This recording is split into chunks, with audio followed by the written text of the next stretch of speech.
আসসালামু আলাইকুম ওয়া ইন্নাল হামদালিল্লাহ ওয়াসসালাতু ওয়াসসালামু আলা মুহাম্মাদিন ওয়া আলিহি ওয়া আসহাবিহি ওয়া মা ওয়ালা আম্মা বাদ।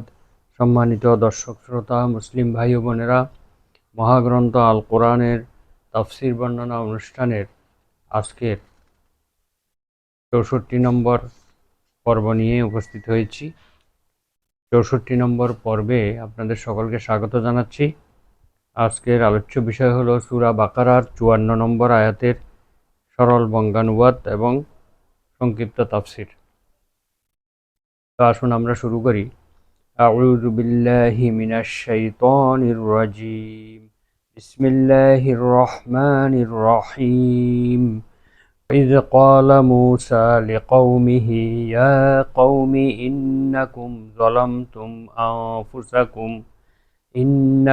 ظلمتم أنفسكم باتخاذكم العجل فتوبوا إلى بارئكم فاقتلوا أنفسكم ذلكم خير لكم عند بارئكم فتاب عليكم إنه هو التواب الرحيم صدق الله العظيم।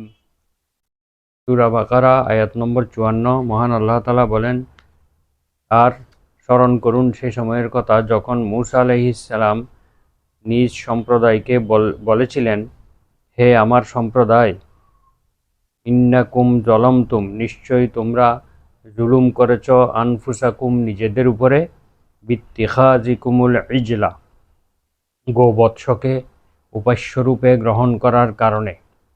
তোমরা গোবৎসকে উপাস্যরূপে গ্রহণ করার কারণে নিজেদের উপর নিজেরা জুলুম করেছ। ফাতুবু, অতঃপর তোমরা তওবা করো, ইলা বারিইকুম, তোমাদের সৃষ্টিকর্তার নিকট। তোমাদের সৃষ্টিকর্তার নিকট তোমরা তওবা করো, ক্ষমা প্রার্থনা করো। ফাকতুলু আনফুসাকুম, তোমরা একে অপরকে হত্যা করো। যালিকুম খায়রুল লাকুম, এর মধ্যেই তোমাদের জন্য কল্যাণ রয়েছে, ইনদা বারিইকুম, তোমাদের সৃষ্টিকর্তার নিকট।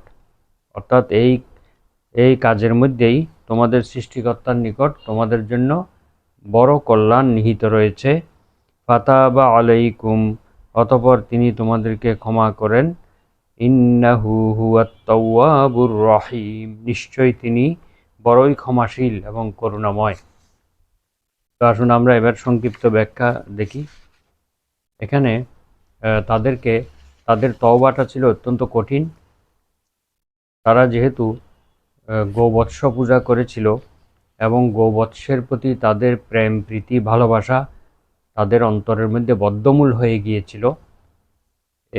অতঃপর মূসা আলাইহিস সালাম তাদেরকে বুঝানোর ফলে তাদের মধ্যে সেই সম্বিত ফিরে আসে, অর্থাৎ তারা বুঝতে পারে এবং তারা লজ্জিত হয় এবং নিজেদের পথভ্রষ্টতার কথা বিশ্বাস করে ক্ষমা প্রার্থনা করতে থাকে। তখন তাদেরকে নির্দেশ দেয়া হয় যে তাদের যারা গরুর বাছুর পূজা করেছে তাদেরকে যেন হত্যা করে ওই সকল লোক যারা গোবৎস পূজা করেনি। তারা তাই করেছিল। অতঃপর আল্লাহ তাআলা তাদের তওবা কবুল করেন এবং হত্যাকারী এবং নিহত সবাইকেই আল্লাহ ক্ষমা করে দেন। এই ব্যাপারে সূরা আরাফের 149 নম্বর আয়াতে আল্লাহ তাআলা বলেন, ওয়ালাম্মা সুকিতা ফি আইদিহিম ওয়ারাউ আন্নাহুম কদ দাল্লু, যখন বনী ইসরাঈলরা লজ্জিত এবং অনুতপ্ত হলো এবং তারা দেখতে পেল যে তারা নিজেরা পথভ্রষ্ট হয়ে গিয়েছে, ক্বালু লাইন লাম ইয়ারহামনা রাব্বুনা ওয়া ইয়াগফির লানা লানাকুনান্না মিনাল খাসিরিন। আর তারা আরও বলল যে আমাদের রব যদি আমাদের উপর রহম না করেন এবং আমাদেরকে ক্ষমা না করেন তাহলে আমরা অবশ্যই ক্ষতিগ্রস্তদের অন্তর্ভুক্ত হয়ে যাব। অর্থাৎ তারা বুঝতে পারল যে তারা গোবৎস পূজার মাধ্যমে নিজেদের উপর জুলুম করেছে, শিরক করেছে, আল্লাহ তাআলার আদেশ লঙ্ঘন করেছে। তো হযরত মূসা আলাইহিস সালামের তাদের সৃষ্টিকর্তার নিকট তওবা করার নির্দেশ দেওয়ার অর্থ হলো তাদেরকে যিনি সৃষ্টি করেছেন তাকে বাদ দিয়ে অন্যের উপাসনা করা, এর চেয়ে বড় জুলুম এবং অত্যাচার আর কিছুই হতে পারে না। একটি বর্ণনায় এসেছে যে মুসা আলাইহিস সালাম তাদেরকে মহান আল্লাহর নির্দেশ শুনিয়ে দেন এবং যেসব লোক গোবৎস পূজা করেছিল তাদেরকে বসিয়ে দেন এবং অন্যান্য লোকরা দাঁড়িয়ে গিয়ে তাদেরকে হত্যা করতে শুরু করে। আল্লাহ তাআলার হুকুমে চতুর্দিক অন্ধকার হয়ে যায়। অতঃপর বেশ কিছু লোক নিহত হওয়ার পর তাদেরকে বিরত রাখা হয়। তখন গণনা করে দেখা যায় যে বনী ইসরায়েলের মোট 70,000 লোক নিহত হয়েছে। এরপর সমগ্র গোত্রের তওবা কবুল হয়ে যায়। এটা একটা কঠিন নির্দেশ ছিল যা তারা পালন করেছিল এবং আপন পর সকলকেই সমানভাবে হত্যা করেছিল। পিতা পুত্র, পুত্র পিতা, চাচা মামা খালু একে অপরকে হত্যা করেছিল। এরই ফলে পরম করুণাময় আল্লাহ তাআলা তাদেরকে ক্ষমা করেছিলেন। হযরত মূসা আলাইহিস সালাম তাদেরকে বলেছিলেন, যথেষ্ট হয়েছে, মহান আল্লাহ নিহতদের শহীদের পুণ্য দান করেছেন, শহীদের সওয়াব দান করেছেন। হত্যাকারী ও অবশিষ্ট লোকদের তওবা আল্লাহ তাআলা কবুল করেছেন এবং তাদেরকে জিহাদের সওয়াব দান করেছেন। মূসা এবং হারুন আলাইহিস সালাম এভাবে তাদের গোত্রের হত্যাকার্য দর্শন করে আল্লাহ তাআলার নিকট প্রার্থনা করে বললেন, হে আল্লাহ, এখন তো বনী ইসরাইল দুনিয়ার বুক থেকে মুছে যাবে, আপনি তাদেরকে ক্ষমা করে দিন। তখন আল্লাহ তাআলা বললেন, হে আমার নবীগণ, তোমরা নিহতদের ব্যাপারে দুঃখ করো না, তারা আমার নিকট শহীদের মর্যাদা পেয়েছে, তারা এখানে জীবিত রয়েছে এবং তারা এখানে বিভিন্ন আহার পাচ্ছে। তখন তাদের ও গোত্রের লোকদের সান্ত্বনা লাভ হয় এবং স্ত্রী লোকদের ও শিশুদের কান্নাকাটি এবং বিলাপ বন্ধ হয়ে যায়। তরবারি, বর্ষা, ছোড়া ইত্যাদি থেমে যায়। পিতা পুত্র এবং ভাইয়ে ভাইয়ে রক্তারক্তি বন্ধ হয়ে যায়। পরম দয়ালু আল্লাহ তাআলা সবার তওবা কবুল করে নেন। এভাবে এই আয়াতের মধ্যে এই ঘটনাটি তুলে ধরা হয়েছে।